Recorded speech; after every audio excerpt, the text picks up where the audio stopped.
What's up, y'all? Welcome back to my channel. My name is Sheree. If you're new here, I talk all about my spirituality and my journey. So if you want to rock with me, go ahead and hit that subscribe button. Today, I'm outside on the balcony and just kind of soaking up the sun. Also sitting in the shadows here. But I just wanted to read a little bit about what I discovered in this book. It's called Synchro Destiny by Deepak Chopra. And he talks a little bit about intentions in here, and I really thought it was gold. So I just wanted to share with you all, read a little bit about what it says about intentions. As I'm talking to you guys, I'm also taking this journey and learning more for myself. So I'm just here to spread the knowledge. So yeah, all right. So intention orchestrates infinite possibilities. You might wonder what kind of intent is ideal. What would you ask if your intention could be fulfilled right now? If your intent is a mere personal wish and serves only personal gratification, the local and non-local I might be out of sync. For every intention, we might well ask, how would this serve me and how would it serve everybody I come in contact with? And if the answer is that it will create true joy and fulfillment in me and all those affected by my actions, then my intention, together with surrender to the non-local mind, orchestrates its own fulfillment. Part of the difficulty in forming an intention that doesn't interfere with the intention of the universal. So let me say that again. Part of the difficulty is forming an intention that doesn't interfere with the intention of the universal. Intent cannot be pushed or forced or bullied. Intent cannot be pushed or forced or bullied. Think of it as catching soap bubbles in the air. It is a delicate endeavor that cannot be rushed or pushed. The same is true of meditation or sleep.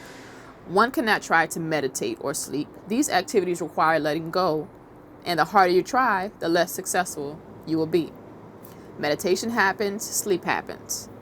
It is the same with intention. The less we interfere with it, the more we see that it has its own infinite organizing power, y'all. Intent has within it the mechanisms for its own fulfillment, like a seed has within it everything it needs to become the tree, the flower, and the fruit. I don't have to do anything with that seed. I just have to put it in the ground and water it. The seed itself, without any prompting from me, will create everything thereafter.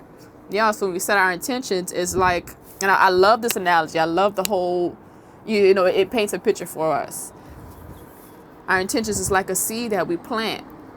When we have our mindset to do something, it's like a seed that we plant. And as long as we continue to water it, baby, let me tell you something. That seed is going to grow into what it's supposed to be. You don't even have to tell it when, why, where, how long, you know what I'm saying? So you just have to believe and have faith that once you plant that seed and you continue to water it, that it will grow. Intent is a seed in consciousness or spirit. If you pay attention to it, it has within it the means for its own fulfillment. Intention's infinite organizing power orchestrates countless details simultaneously. Intent creates coincidences. It is the reason why when you're thinking of something, it happens. Intent is the reason why some people have a spontaneous remission or heal themselves. Intent orchestrates all the creativity in the universe. And we as human beings are capable of creating positive changes in our lives through intent. In reality, the world is not separate from us, but a part of the continuum of consciousness. Just as we have our own personal creativity, the universe also displays creativity. The universe is alive and conscious, and it responds to our intent when we have our intimate relationship with the universe and see it as not a separate, but as our extended body. Y'all, we are connected to the universe. We are connected to the universe, y'all. We are so connected. You know what I'm saying? We are one with the universe. And nobody really teaches us this. You know what I'm saying?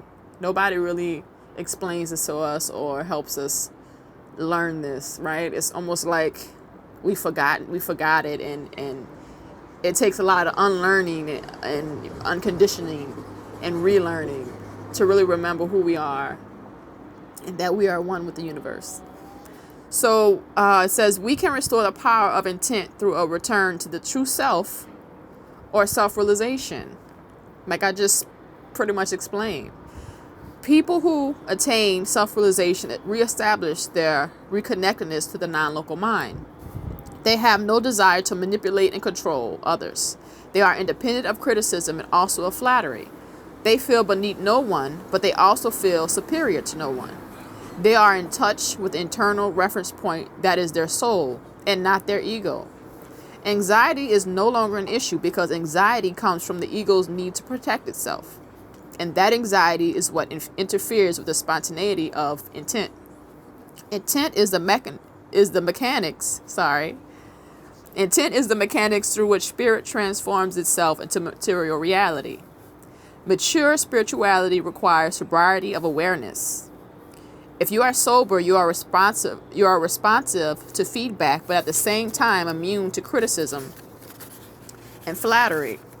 Y'all, awareness is so important. On this journey that I've been on, and on this journey that I hope that you guys are going to take, if you haven't taken already, awareness is key, is the first step to everything. Just becoming more aware of yourself, your inner being, you know what I'm saying? Says you learn to let go and you don't worry about the result. That is something that I am practicing right now. Letting go and not worrying about the result, right? Because that's not my job. Really, that's surrendering to the universe, surrendering to what is, here in the now, surrendering to what is. You have confidence in the outcome and you start to see the synchronicity that is always organized around you.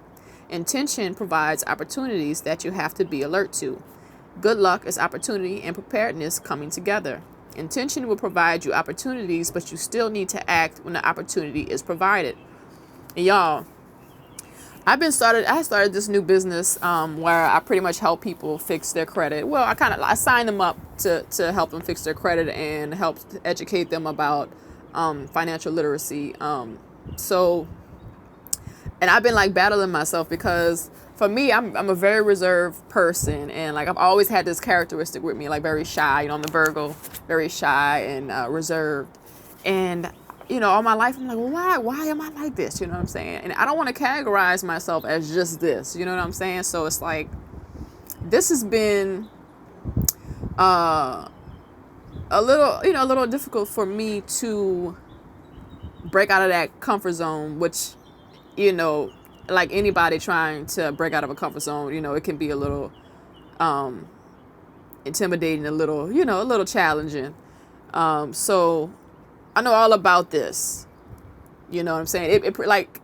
Moments present themselves to me and I recognize it. I'm like, okay, Sheree, you need to start talking to this person about this. You know what I'm saying? If the goal is to talk to more people and more people are gravitating toward you and they're talking to you, you need to open up and communicate. So my intention is to communicate more and to talk more to people. And I recognize when those opportunities present themselves to me. And then I have that ego. It's like, wait a minute. Oh, no. I'm reserved. I'm shy. I'm quiet. I don't know what to say. No, you do know. You do know.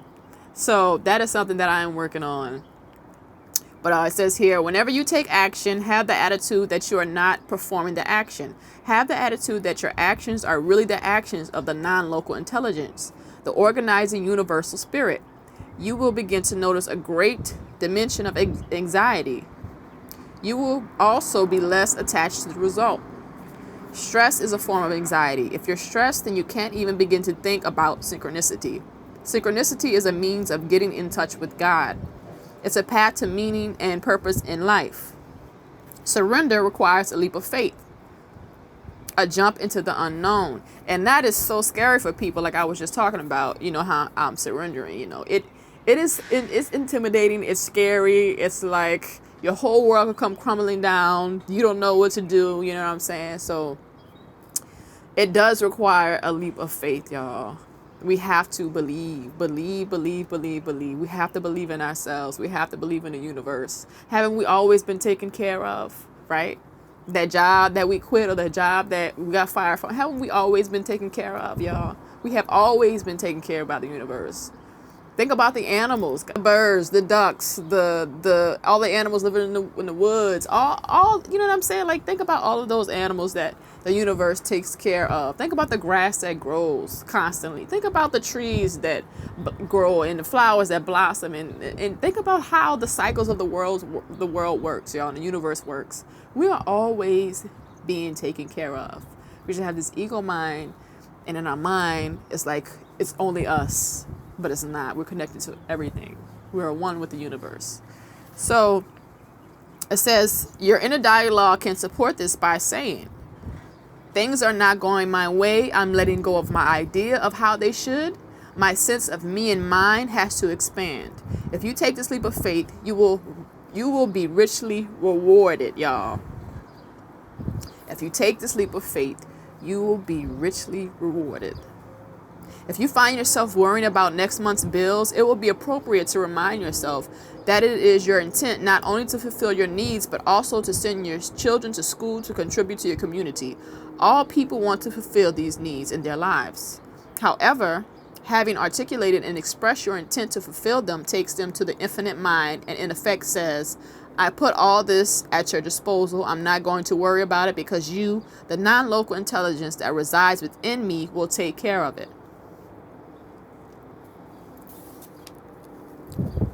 Remember, your thoughts must not conflict with the designs of the universe.